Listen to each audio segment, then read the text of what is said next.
곧 남북이 통일될 것처럼 그렇게 여겨집니다.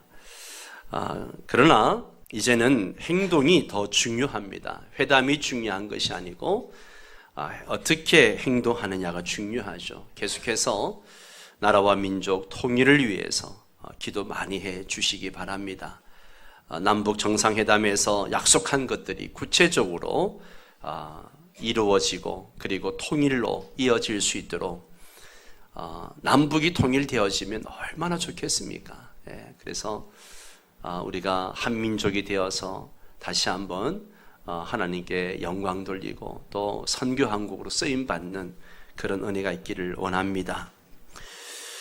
지난 초가을에, 지금도 초가을이지만 늦여름 초가을에 정말 많은 비가 내렸습니다. 그렇죠? 그 많은 비 때문에 얼마나 많은 사람들이 피해를 입었는지 몰라요. 명절을 맞이했지만 명절 기분도 내지 못할 만큼 지금도 그 피해를 입은 많은 사람들이 있습니다. 이렇게 여름철에 큰 비가 내려 홍수가 발생하면 육지는 순식간에 물바다가 되고 맙니다. 그 불어난 물 때문에 모든 것이 침수가 되고 급류에 휩쓸려 떠내려가는 일들이 일어납니다. 그런데 홍수 피해를 입은 사람들이 가장 고통스러워하는 게 뭔가 하면 바로 아이러니하게도 마실 물이 없다는 거죠. 홍수가 나서 물은 넘치는데 마실 물이 없다는 것입니다. 저는 이것을 보면서 오늘 이 시대에 이것이 자화상이 아닌가 하는 생각을 해보게 됩니다. 오늘날 사람들은 놀라운 문명의 이기 속에서 이전 시대와는 비교할 수도 없는 엄청난 물질의 풍요로움 속에서 살아가고 있습니다. 우리 부모님들이 늘 말씀하시는 게 옛날에 보릿고개 시절을 말씀하십니다. 그때 비하면 지금은 비교도 할 수 없을 만큼 풍요로움 속에 살아가고 있죠. 풍요가 지나쳐서 이제는 비만을 걱정해야 될 그런 시대가 되었다는 것이죠. 하지만 이 과학의 발달과 그로 인한 물질의 풍요로움이 인류의 모든 문제를 근본적으로 해결해 줄 것이라고 믿었던 사람들을 당황스럽게 하는 일들이 요즘 세상에서 계속해서 많이 일어나고 있습니다. 물은 많지만, 홍수가 났지만 정작 마실 물이 없는 것처럼 풍요로움 속에서도 지금 여러 가지 문제들이 발생하고 있다는 것이죠. 오늘날 너무나 많은 사람이 심각한 정신적인 고통에 시달리고 있고 이로 인해서 병원마다 정신질환 환자들이 넘쳐나고 있습니다. 물질적인 문제가 아니라 정신적인 문제에 시달리는 사람들이 이 시대에 너무나 많다는 것이죠. 특히 정신적인 문제가 심각해져서 우울증에 걸려 있는 사람들도 많고 이들 가운데서는 어느 날 갑자기 자살해서 주변을 충격에 빠뜨리는 사람들도 있습니다. 모든 상황과 여건을 보았을 때 결코 자살할 이유가 없는데 하면서 주변 사람들을 당황스럽게 만들죠.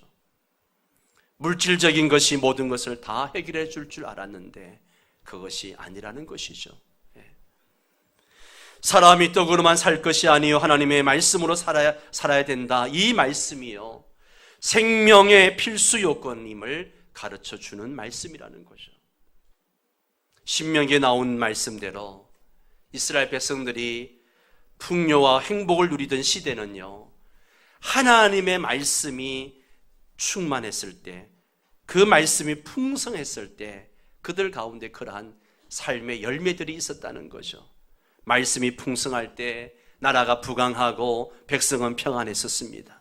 다윗 왕 시대나 여러 선왕들이 그렇게 하나님의 말씀에 붙들려서 나라를 통치할 때 그 나라는 부강해졌고 풍요로움을 누렸습니다.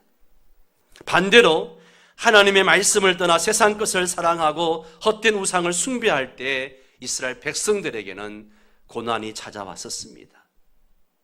선민 이스라엘 백성들의 흥망성쇠는 사람에게 달려있는 것이 아니라 하나님의 말씀에 달려있음을 가르쳐 주고 있습니다. 세상 지식은 물과 공기, 햇빛, 토양이 있어야 이것이 생명의 필수 요건이라 그렇게 말하지만 하나님의 지혜는요, 영적인 떡과 물, 말씀을 먹는 것이 생명의 필수 요소라고 가르치고 있다고 하는 사실입니다. 오늘 말씀은 아모스 선지자에게 보여주신 환상 내용입니다. 하나님은 가끔씩 선지자나 지도자들에게 환상을 보여주십니다. 환상을 보여주신 것은 그 시대 속에 하나님의 백성들이 깨닫게 하기 위해서 환상을 보여주시는 것이죠. 아모스 7장, 8장에서도 연속해서 4가지 환상이 나옵니다. 첫째는 메뚜기 재앙 환상이고요. 두 번째는 불의 재앙 환상입니다. 이 2가지 재앙은 그 시대에 농사 짓는 사람들에게는 치명적인 재앙이죠. 그래서 아모스가 하나님 앞에 간절하게 중보 기도를 합니다. 그 기도를 들으시고 그 재앙을 거두십니다. 그렇다고 해서 그 문제가 해결된 것은 아닙니다. 이스라엘은 여전히 하나님께로 돌아오지 않고 우상 숭배하고 죄악 가운데 살아갑니다. 세 번째 환상이 다림줄 환상입니다. 줄의 끝에 줄을 달아서 건축이 정확히 이루어졌는지 그것을 재는 그러한 측량하는 줄이죠. 갖가지 환상을 보여주시면서 바로 돌아서게 하려고 하셨지만 이스라엘은 여전히 삐뚤어져 있다는 겁니다. 삐딱하게 살고 있다는 거죠. 그리고 8장에 와서 여름 실과 한광줄의 환상을 보여줍니다. 그게 1절, 2절 말씀이죠. 한번 같이 읽을까요? 주 여호와께서 내게 이와 같이 보이셨느니라. 보라, 여름 과일 한광줄이니라. 그가 말씀하시되 아모스야, 네가 무엇을 보느냐? 내가 이르되 여름 과일 한광줄이니이다 하며 여호와께서 내게 이르시되 내 백성 이스라엘이 끝이 이르렀은즉 내가 다시는 그를 용서하지 아니하리라. 여러분, 과일을 사러 가실 때 제일 먼저 뭘 봅니까? 과일이 싱싱한가? 그죠? 과일이 싱싱한가? 그걸 제일 먼저 봅니다. 예. 그리고 속이 꽉 차 있는가? 그것을 보는 거죠. 지금 아모스에게 보여주신 여름 과일 한광줄이는요, 그 과일이 시들어져 있고 그 속이 지금 썩어가고 있다는 거죠. 예. 썩어가서 더 이상 먹지 못하는, 이제는 버려야 되는 그런 상황이라는 겁니다. 한마디로 지금 이스라엘 백성들이 지금 이렇다는 겁니다. 더 이상 내버려 둘 수 없는 상황이 되었다는 것입니다. 하나님의 진노가 임박했다는 뜻이죠. 그래서 하나님이 이스라엘을 어떻게 하시겠다고 하십니까? 3절 또 같이 읽습니다. 그날에 궁전의 노래가 애곡으로 변할 것이며 곳곳에 시체가 많아서 사람이 잠잠히 그 시체들을 내어버리리라. 주 여호와의 말씀이니라. 아멘. 궁전의 노래가 통곡이 된다, 애곡이 된다라고 말합니다. 여기에 궁전은 2가지 의미가 있습니다. 실제로 궁전을 의미하기도 하고요, 하나님을 예배하는 성전을 의미하기도 합니다. 궁전에서 파티하면서 부르던 노래를 하나님은 곡으로 바꿔주겠다. 그리고 베델의 성전에서 모여서 우상 숭배하면서 부르던 예배 노래를 애통으로 바꿔주겠다. 그렇게 말씀하시는 거죠. 부귀와 영화가 끝나고 앞으로 슬픔만이 남게 될 것이다. 그런 말씀을 하고 있는 거죠. 또 여기 보면 사람이 너무 많이 죽어가지고 시체가 너무 많다는 거예요. 사람이 그냥 한둘 죽으면 슬퍼할 수도 있는데 너무 많이 죽어서 이제는 울 기력도 없고 울 수도 없고 그 시체를 어떻게 묻을 수도 없는 상황이 되어가지고 이제 시체를 어떻게 해요? 갖다가 내버립니다. 갖다가 내버리는 그런 상황이 온다는 것입니다. 이스라엘은 풍요로움 속에 궁전에서는 노래를 부르면서 향락을 즐겼지만 여호와 하나님의 심판의 날에는 그 노래가 애곡으로 변하여 곳곳에 시체가 쌓이게 될 것입니다. 무엇을 말해주는 것입니까? 하나님을 떠나 사는 삶이 아무리 물질적으로 풍요로워도 아무리 잘 살아도 그 끝은 비참하고 불행하다는 것을 우리에게 말씀해 주고 있는 겁니다. 하나님이 없는 풍요로움, 하나님이 없는 풍요로움은 빈 껍데기에 불과하다는 겁니다. 그 끝에 하나님께서 심판하심이 있음을 알아야 됩니다. 혹시나 겉으로 볼 때 세상적으로 화려해 보이고 좋아 보이고 탐스러워 보이는 그런 것을 추구하고 있지는 않습니까? 그런 것에 우선순위를 두고 살고 있지는 않습니까? 그런 것들은 결국 썩을 수밖에 없는 것들입니다. 지금 당장의 화려함과 일시적인 것, 이 땅의 것이 아니라 영원한 것, 하늘의 것을 추구하는 그런 저와 여러분 되시기를 축원합니다. 여름 과일 환상을 통해서 임박한 심판을 경고한 아모스가 다시 한번 북이스라엘이 심판받을 수밖에 없는 그 사회에 팽배해 있던 불의한 죄악에 대해서 지적을 하고 있는데요.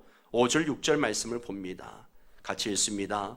너희가 이러기를 월삭이 언제 지나서 우리가 곡식을 팔며 안식일이 언제 지나서 우리가 밀을 내게 할고 에바를 작게 하고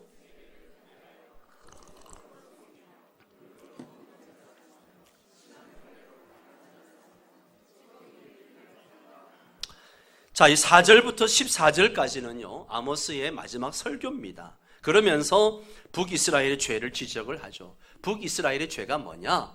그들이 망할 수밖에 없는 죄가 뭐냐? 그 첫 번째는 하나님께 드리는 예배를 귀찮은 것으로 여겼습니다. 하나님께 예배 드리는 것을 귀찮아했어요. 5절을 보면 하나님을 생각하고 하나님께 감사하고 경배해야 하는 그 날인 안식일과 월삭을 그 날을 오히려 귀찮아했다는 거예요. 예. 왜 이렇게 빨리 주일이 돌아오는 거야? 이렇게 주일 다 빼먹으면 장사는 언제 해? 맨날 예배 드리라 그러면 놀러는 언제 가고? 그러면서 교회 오면서 투덜투덜 하면서 그렇게 교회로 오는 거예요.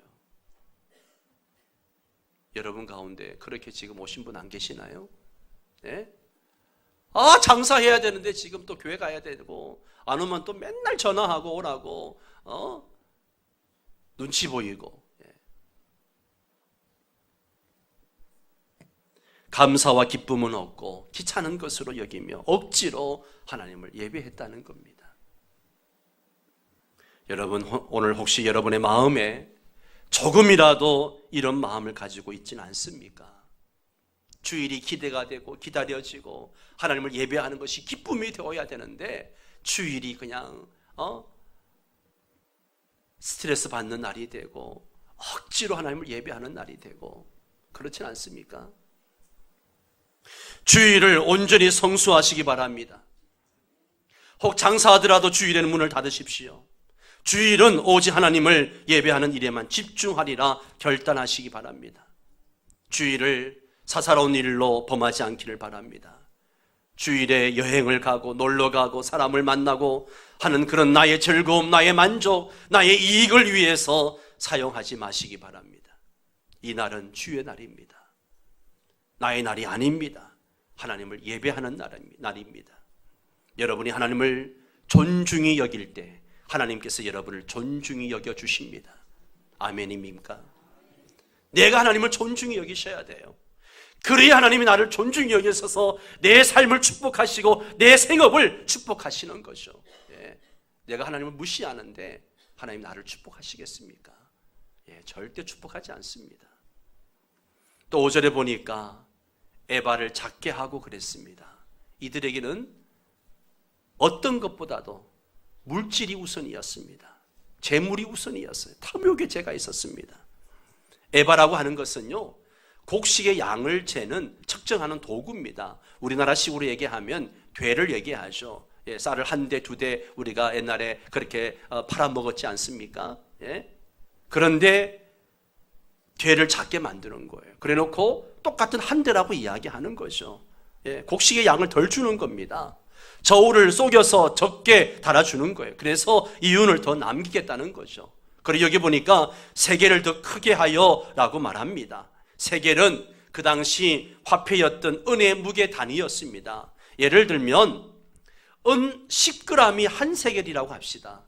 어떤 사람이 이제 쌀을 사기 위해서 은 10g을 가지고 은을 들고 왔어요. 그리고 은을 들고 오니까 쌀 가게 주인이 이제 은을 달면서 보니까 은을 달면서 10g에 한 세겔인데 달면서 뭐라 그래요?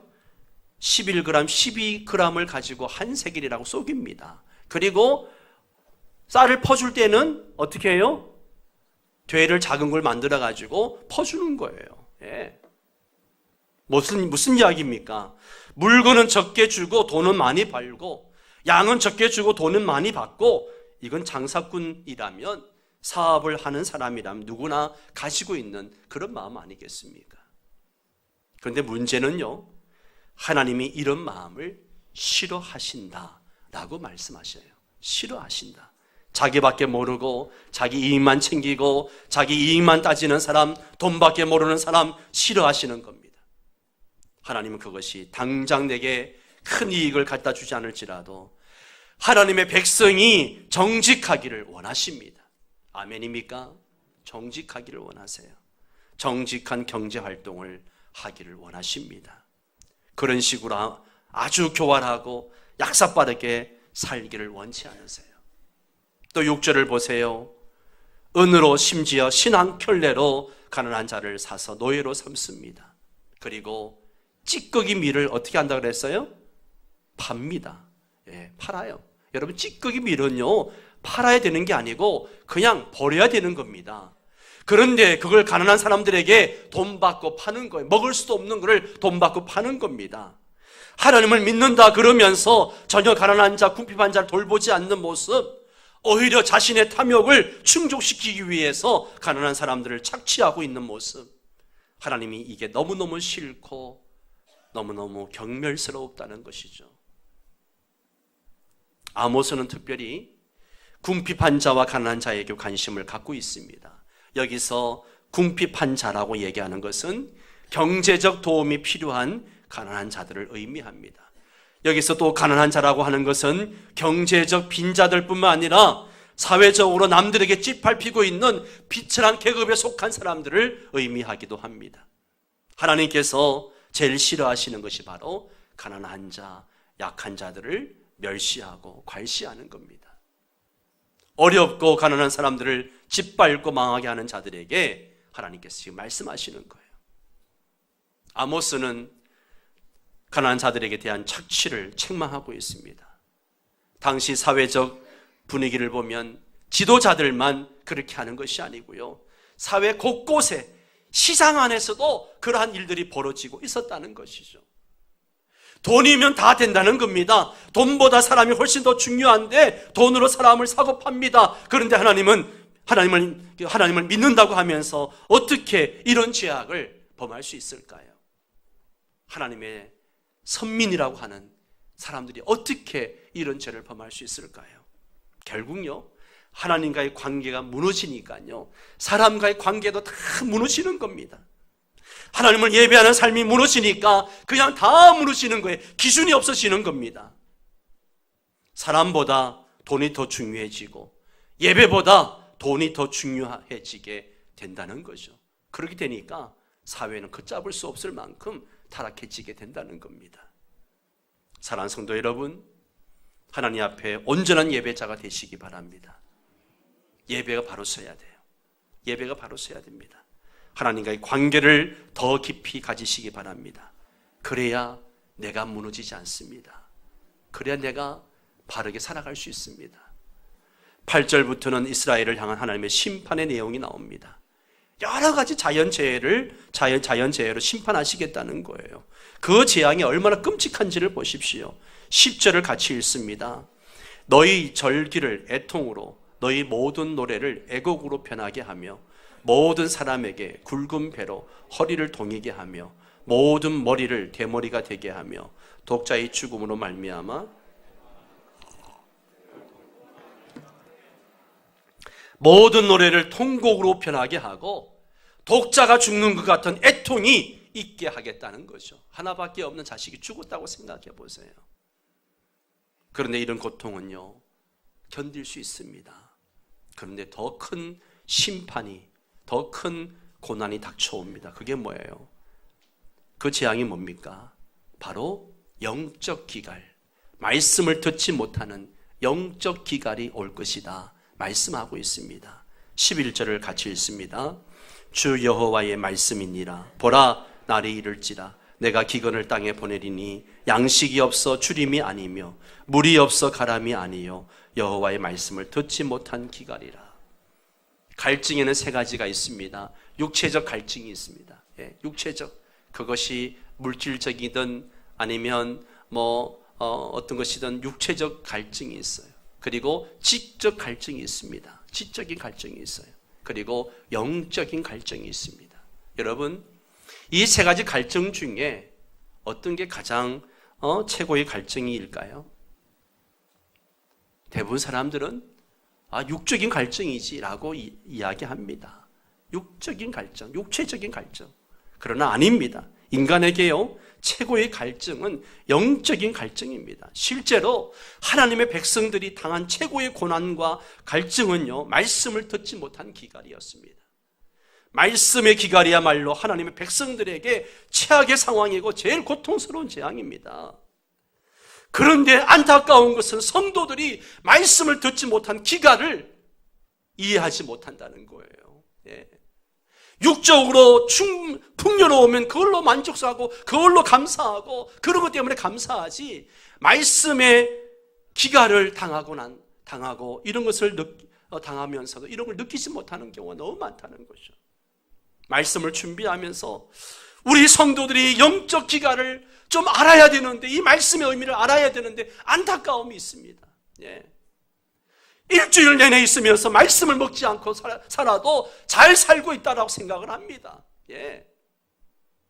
영적 기갈, 최고의 재앙입니다. 여러분, 저 북한의 우리 동포들이 정말 먹지 못하고 가난하고 자유도 없고 억압받고 그러면서도 목숨 걸고 예배 자리로 찾아가는 이유가 뭐예요?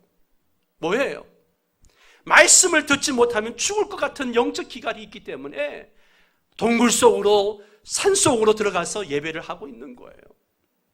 우리 교회가 북방 선교 방송을 하고 있지 않습니까?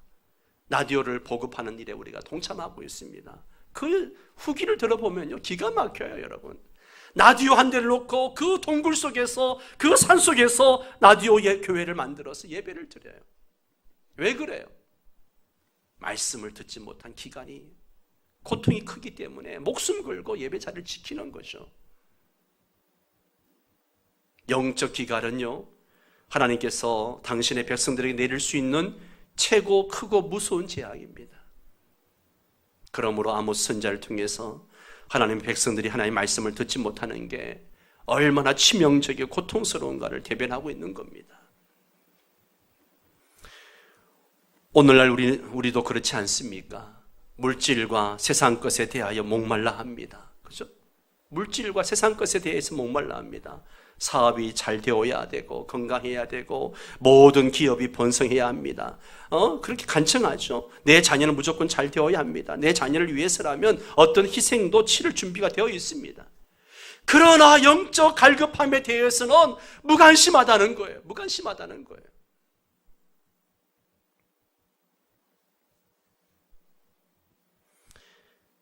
그러나 실제는 하나님 말씀을 듣지 못하는 고통이 최고의 고통인 줄 여러분 아셔야 됩니다. 여러분, 왜 영적 기갈이 옵니까? 왜 듣지 못합니까? 그 첫째는요, 하나님의 말씀을 바르게 전하는 사람이 없어서 영적 기갈이 옵니다. 여러분, 이 시대에 선지자가 없었습니까? 선지자가 굉장히 많았습니다. 그러나 참 선지자가 없었다는 거예요. 이사야나 예레미야나 에스겔이나 아모스나 하박국 같은 그런 선지자가 없었다는 것이죠. 거짓 선지자들만 가득했습니다. 그들은 하나님의 말씀을 전하는 것이 아니라 자기 생각을 말하고 사람들이 듣기 좋아하는 말, 듣고 싶어하는 말만 전하는 사람들이었습니다. 즉 바른 복음을 전하는 사람이 없었다는 겁니다. 그렇다면 지금은 어떻습니까? 지금도 마찬가지입니다. 오늘날 한국교회 이상이 무너지고 교회가 무기력해지는 이유가 무엇입니까? 우리가 가지고 있는 이 복음이 약해서 그렇습니까? 하나님의 힘이 없어서 그렇습니까? 아닙니다. 바른 복음이 전해지지 않기 때문입니다. 살아있는 복음, 생생한 복음이 전해지지 않기 때문에 교회들이, 성도들이 병들어 가고 있는 거죠. 저를 비롯한 목사들이 심각하게 고민해야 할 것이 어떻게 하면 복음을 바르게 전할 수 있을까? 이걸 고민해야 됩니다. 그것 때문에 고통스러워해야 됩니다. 사람들이 듣기 좋아하는 설교, 사람들에게 인기 있는 설교가 아니라 하나님 아버지의 마음이 담긴 설교, 인간의 죄악과 예수 그리스도의 십자가 죽음과 그리고 부활, 십자가 그리고 천국과 지옥, 주님의 재림과 심판, 이러한 메시지들이 선포되어져야 한다는 것이죠. 그런데 아모스 시대나 지금이나 바른 복음을 전하는 사람들이 많지 않다는 거죠. 두 번째는 말씀이 전해져도 듣는 귀가 열리지 않아서 영적 기갈이 오는 겁니다. 디모데후서 4장을 보면 말세의 특징을 이야기하는 장면이 나옵니다. 먼저 2절을 보면요, 너는 말씀을 전파하라. 때를 얻든지 못 얻든지 항상 힘써라. 범사에 오래 참음과 가르침으로 경책하며 경계하며 권하라. 말씀을 전하라 라고 말씀하십니다. 전도의 명령을 하면서 왜 복음을 전해야 되는지 3절 4절에 설명하고 있습니다. 같이 읽겠습니다. 때가 이르르니 사람이 바른 교훈을 받지 아니하며 귀가 가려워서 사욕을 따를 스승을 많이 두고,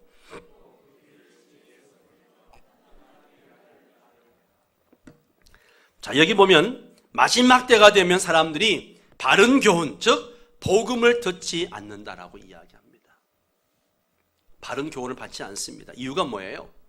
자기를 즐겁게 해주며 마음에 드는 말만 해주는 그런 메신저를 찾아서 다닌다는 것이죠. 그래서 야, 어디가 쪽지게처럼 말씀해 주시더라, 어디가 참 용하다더라, 그러면 거기에 그냥 가가지고 머리 뒤밀고 기도 받으려고 하고 난리를 치죠. 예. 복음을 들으려고 하는 것이 아니라 자기 귀에 듣고 싶은 말만 들으려고 하는 거죠. 또 진리보다는 거짓된 이야기와 가르침을 더 따른다는 것입니다. 여러분, 사람들이 왜 이단에 넘어갑니까? 왜 이단에 넘어가요? 자기가 듣고 싶은 것을 말해주니까, 내가 듣고 싶은 말을 해주니까, 그리고 내가 궁금해하는 것을 아주 쪽집게처럼 설명해 주니까 거기에 확 넘어가가지고 재산 바치고 가정 파탄 나고 난리가 나는 거죠. 예. 우리는 내가 듣고 싶은 말씀이 아니라 복음을 들어야 됩니다. 아멘입니까? 하나님의 말씀을 들어야 됩니다. 그러면 이 말씀을 듣지 못하는 영적 기갈을 어떻게 회복할 수 있을까 하는 거죠. 오늘 12절 말씀을 보면요, 노력해서 얻는 게 아니라는 거예요. 같이 읽을까요? 사람이 이 바다에서 저 바다까지, 북쪽에서 동쪽까지 비틀거리며 여호와의 말씀을 구하려고 돌아다녀도 얻지 못하리니, 영적 기갈을 해결하기 위해서 안 가본 곳이 없을 정도로 동서남북 바다 끝까지 다 가보지만 영적 기갈이 해결되지 않는다는 거죠. 마치 아방 시대에 3년 반 동안 가물었을 때 물을 얻기 위해서 온 땅을 다 뒤지면서 물을 구해서나 얻지 못한 것처럼 그렇다는 거죠. 왜 그럴까요? 왜 그래요? 아까 말씀드린 것처럼 참 선지자가 없었기 때문에, 바른 복음을 전해주는 사람이 없었기 때문에 그렇습니다. 참 선지자가 없어서 진정한 하나님의 말씀, 살아있는 말씀, 영혼을 소생시키는 말씀을 들을 수가 없다는 것이죠. 여러분들이 교회를 선택할 때에 제일 중요하게 생각해야 할 것이 무엇입니까? 그 교회가 얼마나 화려하고 좋은 프로그램이 있고 좋은 위치에 있는가, 이게 아닙니다, 여러분. 예. 교회를 선택할 때에 그 교회가 바른 복음을 선포하고 있는가, 바른 복음을 가르치고 있는가, 이것이 첫 번째 기준이 되어야 됩니다. 아멘입니까? 그런 교회를 선택하셔야 됩니다. 명성교회는 바른 복음을 선포하려고 우리 교육자들이 굉장히 노력하고 있습니다. 아멘이 한 명도 없네요. 네. 아멘입니까? 예. 바른 복음을 선포해야 됩니다. 예. 또 13절에 보니까 젊고 힘 있다고 해서 얻는 게 아니라는 거예요. 같이 읽을까요? 그날에 아름다운 처녀와 젊은 남자가 다 갈아여 쓰러지리라. 젊은이들이 그냥 다 쓰러진다는 거예요. 아름다운 처녀도 그렇고 힘 있는 남자도 청년도 그렇고 꾸벅꾸벅 졸고 쓰러져 갑니다. 패기와 정의감이 사라지고 삶의 목적성도 잃어버리고 무엇을 위해 왜 사는지도 모르고 그렇게 힘없이 살고 있는 청년들을 보는 거죠. 청년들이 그렇다면 다른 사람들이야 말할 것도 없죠. 기가를 당한 사람들이 무엇으로 힘을 얻고 새롭게 할 수 있습니까? 애인? 직장? 아니면 어떤 물질? 아니면 인간관계? 아닙니다. 하나님의 말씀만이 새롭게 할 수 있습니다. 시편 119편 9절 말씀을 보십시오. 같이 읽습니다. 청년이 무엇으로 그의 행실을 깨끗게 하리이까? 주의 말씀만 지킬 따름이니이다. 11절 내가 주께 범죄하지 아니하려 하여 주의 말씀을 내 마음에 두었나이다. 105절 보십시오. 주의 말씀은 뭐요? 내 발의 등이요 내 길의 빛입니다. 주의 말씀이 우리 인생의 등불이고 빛이라는 거예요. 시편 19편 7절 말씀 보세요. 여호와 율법은 완전하여 어떻게 하고요? 영혼을 소성시키시고. 165절 말씀 보세요. 주의 법을 사랑하는 자에게는 뭐가 있다고요? 큰 평안이 있고 뭐가 없어요? 장애물이 없다. 할렐루야. 할렐루야. 하나님의 백성들은 아무리 침체되고 절망적인 상황에 있다고 해도 하나님의 말씀으로 새로워질 수 있습니다. 아무리 괴악한 상황에 처한다 하더라도 하나님의 말씀을 들으면 생기를 얻는 게 그리스도인들입니다. 신앙을 가지지 않는 사람은 절대로 이해할 수 없는 부분이죠. 같이 예배를 드리고 있어도 신앙을 갖지 않는 사람은 절대 이 말씀 이해 못합니다. 그래서 하나님의 말씀을 가리켜서 영혼이 마르지 않는 생수라 그렇게 말하고 있는 것이죠. 놀라운 것은요, 하나님이 당신의 백성을 찾아오실 때 제일 먼저 나타나는 현상이 뭐냐? 하나님의 말씀이 들리기 시작한다는 거예요. 할렐루야. 하나님이 찾아오실 때 제일 먼저 나타나는 현상이 하나님의 말씀이 들리기 시작합니다. 그전에는 말씀을 읽어도 도대체 이 말씀이 무슨 말인지 몰라가지고 그 한 장 읽기가 힘들어서, 그런데 꼭 세 장씩 읽으라고 바이블 타임은 지정해놓고 세 장씩 읽으라 그러니까 그냥 죽을 맛이죠. 무슨 말인지도 모르고. 그런데 하나님이 나를 찾아오시면 그 말씀이 읽혀지고 말씀이 내게 들려지기 시작한다는 거죠. 여러분, 말씀이 들려지면 마음이 움직이기 시작합니다. 마음이 움직여요. 그래서 기도하게 되고, 그리고 그 말씀을 붙잡게 되고, 회개하게 되고, 어려울 때 용기를 갖게 되는 거죠. 아멘입니까? 시편 107편 20절에 보십시오. 같이 읽습니다.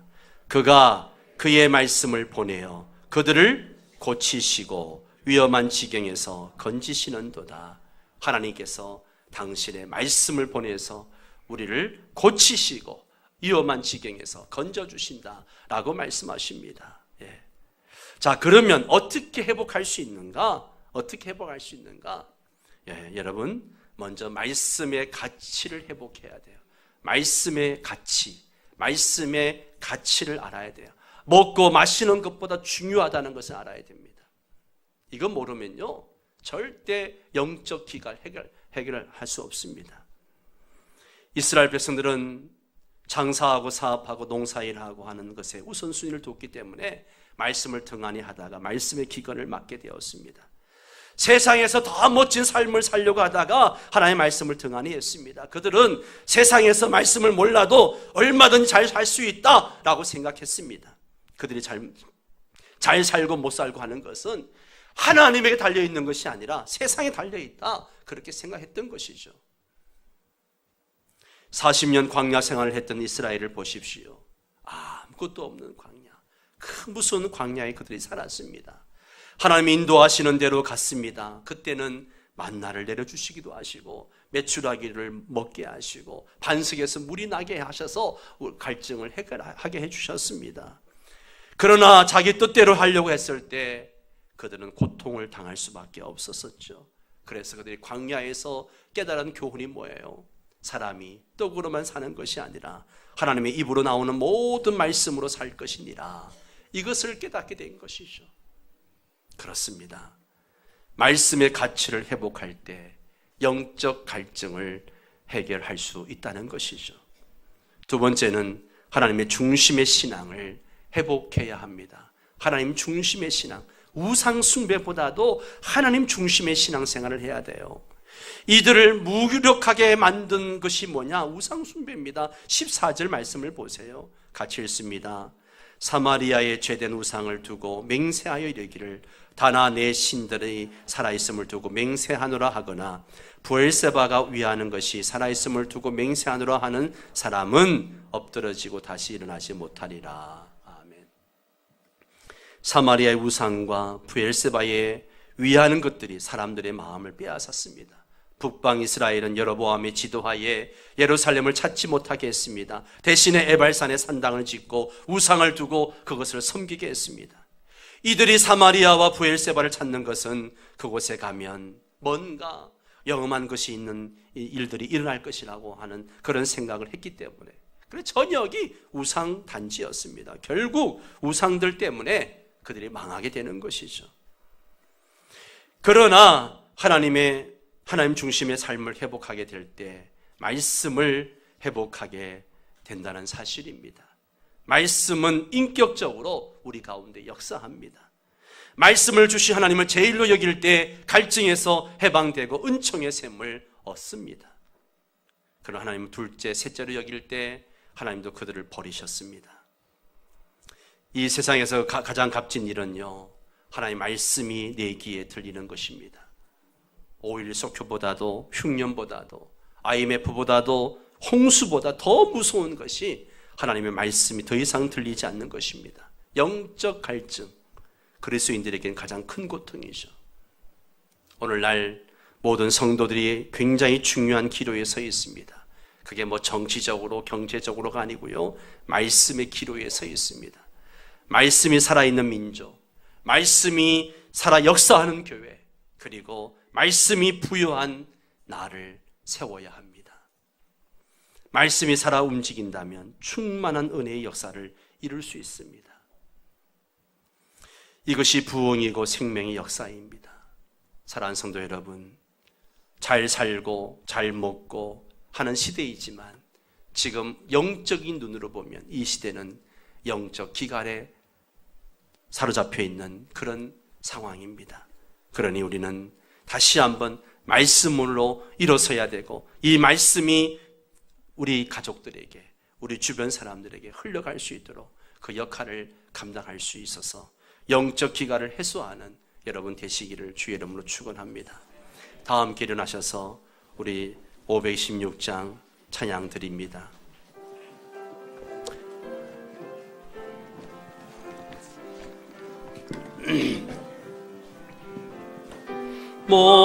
목마른 자들아 다 이리 오라. 이곳에 좋은 샘 흐르도다.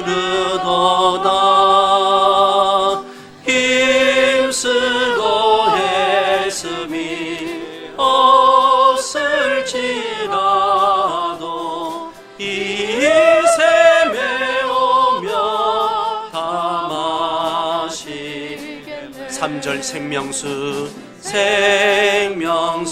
샘물을 마신 자마다 목 다시 가라지 아니하고 속에서 솟아나 생수가 되어 영원히 솟아늘 풍성하리. 이 샘의 이름은 생명의 샘물, 저수정비까지 늘 맑도다. 어린 양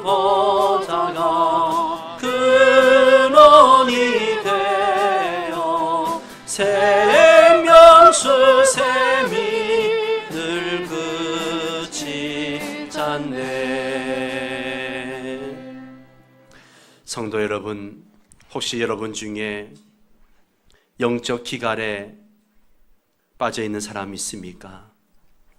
다시 말씀을 회복하십시오. 아무리 풍요로운 삶을 산다 할지라도 내 영혼이 말씀이 들리지 않으면 우리는 실패할 수밖에 없습니다. 다시 한번 이 시간에 결단하면서 하나님 말씀 중심의 삶을 살게 하시고 주의 말씀이 내 귀에 들리게 하시고 말씀의 부흥이 일어나게 하여 주옵소서. 우리 함께 통성으로 기도합니다. 하나님 아버지,